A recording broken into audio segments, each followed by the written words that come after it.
Assalamualaikum warahmatullahi wabarakatuh. Perkenalkan saya Ervita Aprilia dengan NIM 28920500040, Prodi Manajemen, dosen pengampu Bapak Mulyono, mata kuliah Perekonomian Indonesia. Di sini saya akan menjelaskan rangkuman pembelajaran saya selama di semester 2 ini tentang mata kuliah Perekonomian Indonesia. Rumah tangga pemerintah meliputi kewajiban pemerintah, kebutuhan barang publik, perilaku rumah tangga pemerintah dalam penyediaan barang publik, fungsi pemerintah dalam perekonomian. Lalu ada beberapa kewajiban pemerintah seperti pemeliharaan pertahanan dan keamanan, agar warga negaranya dapat melakukan kegiatan usaha dengan tenang dan nyaman. Lalu kewajiban selanjutnya ada menegakkan keadilan, lalu menyediakan prasarana umum dan barang. Lalu ada kebutuhan barang publik yang merupakan barang, jasa, atau sistem yang harus disiapkan oleh pemerintah dalam rangka memberikan pelayanan kepada warganya. Contoh barang publik adalah infrastruktur, jalan raya, jembatan, pelabuhan, sistem pertahanan keamanan, sistem peradilan. Kebutuhan barang publik ada apa aja sih? Ada pengadaan barang publik dapat dilakukan oleh pemerintah atau perusahaan. Sifat-sifat barang publik sendiri, yang pertama tidak eksklusif dan tidak ada persaingan dalam penggunaan barang publik.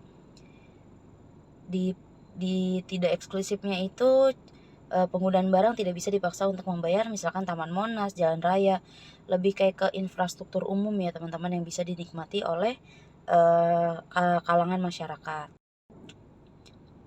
Terdapat barang publik yang tidak eksklusif, tetapi kepuasan penggunaannya akan turun karena banyaknya pengguna pada waktu-waktu tertentu. Misalnya banyaknya mobil yang menggunakan jalan raya sehingga menjadi macet. Dalam hal ini, walaupun penggunaannya tidak dipungut bayaran, namun kepuasan pengguna menjadi berkurang.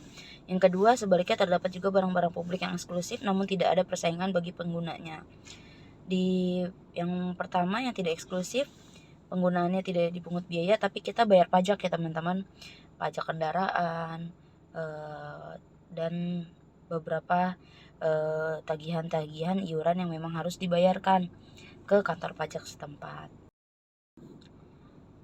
Perilaku rumah tangga pemerintah dalam penyediaan barang publik yang saya rangkum adalah kewajiban pemerintah untuk menyediakan barang-barang publik. Pemerintah memiliki keterbatasan dana untuk menyediakan seluruh barang publik yang diperlukan warga negaranya. Yang ketiga, pemerintah dapat mengajak rumah tangga perusahaan untuk menyediakan barang-barang publik, terutama barang-barang yang rivalrinya tinggi seperti internet, telepon seluler, lapangan golf, TV kabel, dan lain-lain.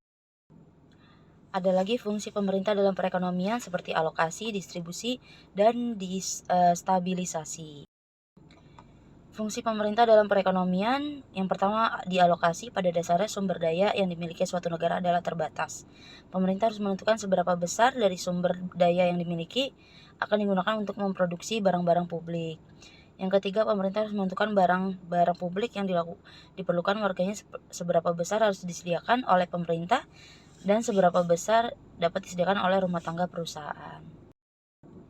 Fungsi-fungsi pemerintah dalam perekonomian, pemerintah harus membuat kebijakan agar alokasi sumber daya ekonomi dilaksanakan secara efisien. Pemerintah harus membuat kebijakan agar kekayaan terdistribusi secara baik dalam masyarakat, misalnya melalui kebijakan. Lalu ada perpajakan, subsidi, pengentasan kemiskinan, transfer penghasilan dari daerah kaya ke daerah miskin, bantuan pendidikan, dan bantuan kesehatan. Fungsi pemerintah dalam perekonomian yaitu distabilisasi. Pada pemerintahan modern saat ini, hampir semua negara menyerahkan rodanya kepada pihak swasta dan perusahaan. Pemerintah lebih berperan sebagai stabilisator untuk menjaga agar perekonomian berjalan normal, menjaga agar permasalahan yang terjadi pada suatu sektor perekonomian tidak merembet ke sektor yang lain, menjaga agar kondisi perekonomian kondusif, inflasi terkendali, sistem keamanan terjamin, dan kepastian hukum terjaga. Ada kasus contoh penyediaan barang publik yang telah dilaksanakan oleh kabupaten atau kota. Identifikasi barang-barang publik yang ada di lingkungan pemerintah kabupaten di mana dia tinggal. Identifikasi siapakah penyedia barang-barang publik tersebut, apakah pemerintah atau swasta. Lalu di kasus kedua, penyedia barang publik yang belum dilaksanakan oleh kabupaten kota. Identifikasi barang-barang publik yang seharusnya ada di lingkungan pemerintah di mana Anda tinggal, namun barang publik tersebut saat ini belum tersedia. Menurut Anda, siapakah sebaliknya penyedia barang-barang publik tersebut? Apakah pemerintah atau swasta? Itu salah satu contoh ya teman-teman. Mungkin segitu aja sumber rangkuman yang saya cari di beberapa referensi yang saya gabungkan. Kurang lebihnya, akhir kata, wassalamualaikum warahmatullahi wabarakatuh.